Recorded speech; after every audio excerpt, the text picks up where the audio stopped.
Quels sont les ingrédients d'une bonne vidéo complotiste? Pour le savoir, j'ai décrypté et parodié le fameux documentaire Hold Up, rien que pour vous.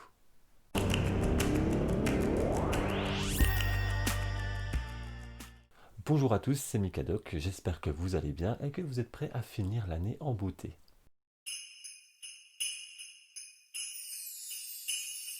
Ah, les théories complotistes. Alors qu'est-ce que c'est? Eh bien, pour faire simple, c'est le fait de s'opposer à la version officielle d'un événement en croyant qu'il y a un complot derrière tout ça et qu'on nous cache la vérité. D'ailleurs, souvent, ces complots n'ont jamais existé.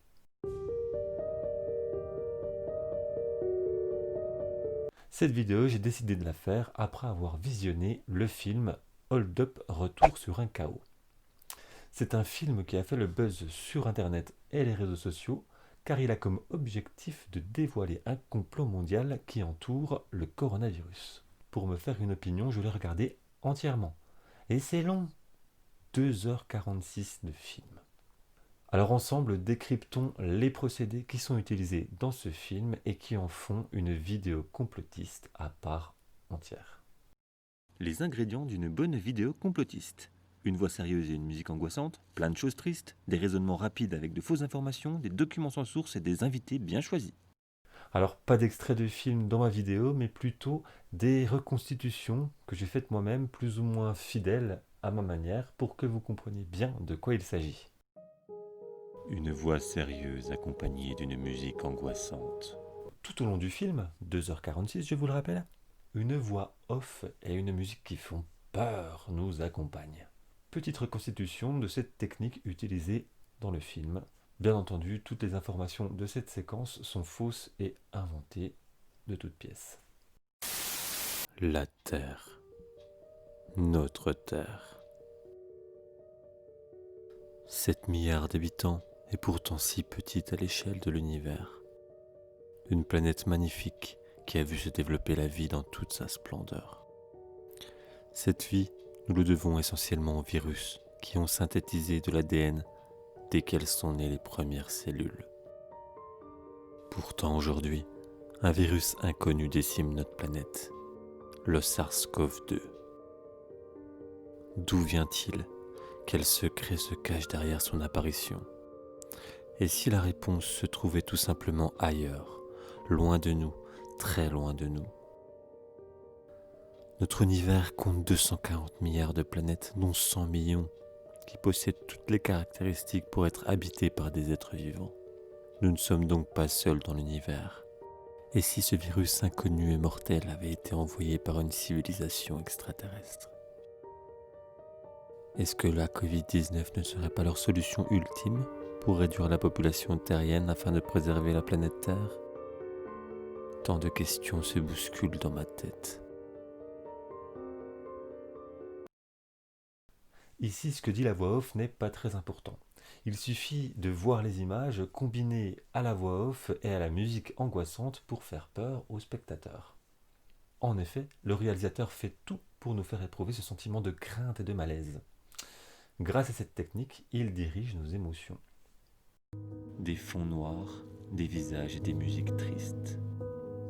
Là encore, regardons une reconstitution de nombreux passages qu'on peut voir dans Hold Up.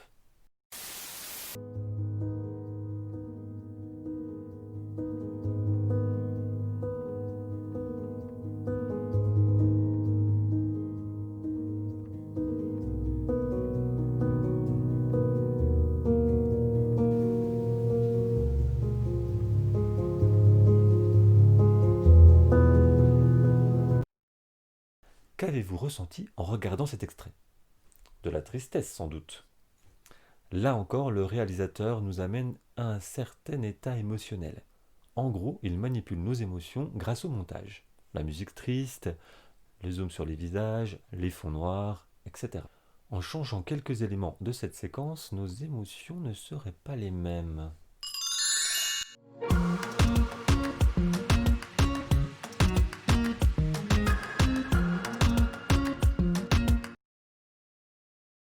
Des chaînes de raisonnement rapide avec de fausses informations.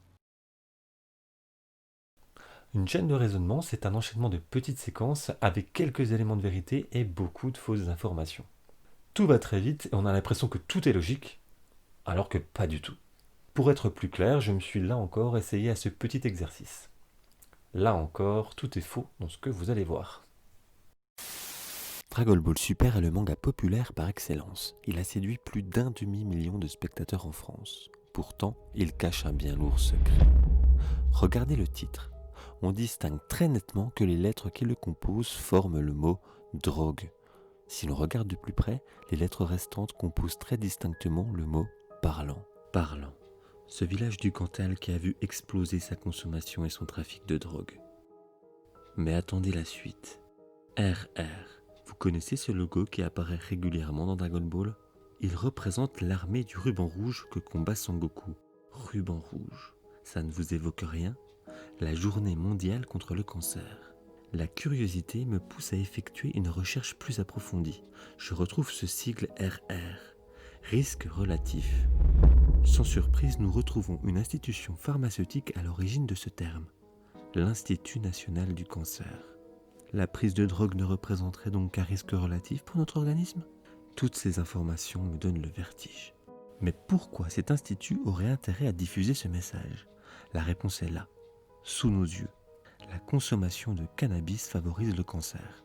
Pourquoi nous inciter à consommer une substance qui favorise cette maladie? Là encore, mes doutes vont être vite levés. Non, vous ne rêvez pas. Vous lisez bien, le coût du traitement contre le cancer est littéralement en train d'exploser. Ce manga populaire et à première vue bon enfant que regardent nos adolescents serait donc le terrain de jeu d'une industrie pharmaceutique peu scrupuleuse et avide d'argent.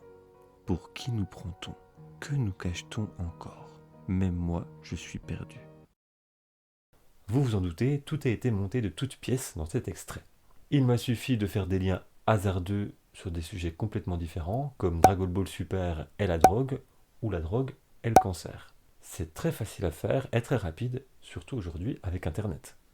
Les images trouvées sont montées ensemble et la voix off sert à faire du lien entre celles-ci. Ainsi, on ne laisse pas le temps au spectateur de réfléchir, d'analyser. Tout le raisonnement se fait très rapidement et ça amène forcément le spectateur à tirer des conclusions forcées.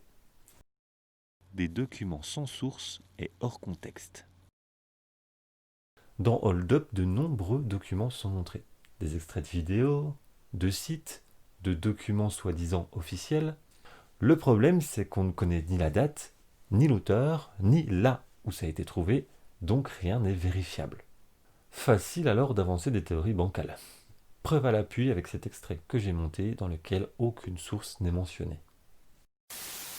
Et si la grande manipulation mondiale était sous l'autorité de puissances qui nous dépassent? Les reptiliens, ces personnalités publiques qui cachent leur véritable apparence à la face du monde. Pourquoi se cachent-ils? Quels secrets se dissimulent derrière ces masques? David Icke parle de conspiration mondiale et comment y mettre un terme. Cependant, on peut déjà clairement établir qu'il existe un rapport indéniable entre les reptiliens, la manipulation et le contrôle de la race humaine. Cette conscience manipule et possède l'humanité. Ce croisement a permis l'implantation du code génétique reptilien dans l'ADN. Ils occupent depuis lors le pouvoir et sont encore aux commandes aujourd'hui. Les reptiliens seraient donc à la tête de notre gouvernement, nous contrôlant, nous asservissant, tout en se cachant derrière une apparence qui n'est pas la leur. Si c'est bien le cas, le monde court un grave danger. Ces révélations me font froid dans le dos. No comment. Des invités choisis judicieusement. Les invités choisis pour témoigner sont dans la grande majorité des personnes connues pour leurs théories complotistes. Des pseudo-experts médicaux qui ne sont pas pris au sérieux par la communauté scientifique. Parmi eux, on peut prendre l'exemple de Silvano Trotta, qui avance sur sa chaîne YouTube que la Lune est creuse, que l'homme n'a jamais marché dessus, et que les avions laisseraient derrière eux des produits chimiques, les chemtrails. Sacré expert, hein. On peut aussi mentionner Olivier Vimin, qui est considéré comme un expert en fraude scientifique dans la version gratuite du film, et comme un expert en méthodologie de la santé dans sa version payante. C'est pas tout à fait la même chose. En tout cas, ça montre tout le sérieux de ce film. Parmi ces invités extravagants, le réalisateur a quand même choisi des invités connus et reconnus, comme Philippe Douste-Blazy, l'ancien ministre de la Santé, et Monique Pinson-Charlot, une sociologue reconnue. Mais là encore, il y a un problème. Celle-ci explique dans un tweet que sur 1 heure d'entretien, le réalisateur a seulement sélectionné 2 minutes de ses propos, ce qui ne correspond pas du tout au message qu'elle voulait faire passer. Elle parle ici d'instrumentalisation de ses propos. Pour faire simple, elle a été utilisée pour aller dans le sens du film. Alors c'est très facile de faire dire ce qu'on veut à une interview grâce au montage. D'ailleurs, la preuve en images. Oui, c'est un fait. Les études des astronomes le prouvent. Nous ne sommes pas les seuls êtres vivants dans l'univers. Néanmoins, n'allez pas vous imaginer des extraterrestres humanoïdes comme on peut le trouver dans les films de science-fiction. Il est en effet fort probable qu'il s'agisse plutôt de vie microbienne ou de formes de vie unicellulaires très basiques. D'ailleurs, une étude récente a prouvé que lorsqu'on parle de vie extraterrestre, les gens voient souvent des humanoïdes comme E.T. ou les petits gris avec des grands yeux noirs et des grosses têtes. C'est assez inquiétant et perturbant. Oui, c'est un fait. Les études des astronomes le prouvent. Nous ne sommes pas les seuls êtres vivants dans l'univers. Les gens voient souvent des humanoïdes comme E.T. ou les petits gris avec des grands yeux noirs et des grosses têtes. C'est assez inquiétant et perturbant. Philippe Douste-Blazy explique également dans son tweet qu'il se désolidarise du film pour son aspect complotiste. Tout comme la sociologue qui souhaite être enlevée de la bande-annonce et qui ne souhaite pas participer à la promotion de celui-ci. Bref, maintenant vous connaissez les techniques utilisées dans ces vidéos complotistes qui tentent de contrôler vos émotions et de vous amener à des conclusions douteuses. Donc forgez-vous votre propre avis, prenez du recul sur la question, faites vos propres recherches et ne vous laissez pas happer par la peur et la haine que peuvent véhiculer ces vidéos. Allez, avant de se quitter, un petit message pour ceux qui feraient confiance à ce film. Le réalisateur ne cesse de dénoncer la soi-disant manipulation des gouvernements, des riches, des soignants, leurs mensonges et le fait qu'ils engendrent de la peur pour contrôler le peuple, on est bien d'accord. Pourtant, il utilise les mêmes procédés avec vous dans ce film. Il vous ment, vous manipule et engendre de la peur.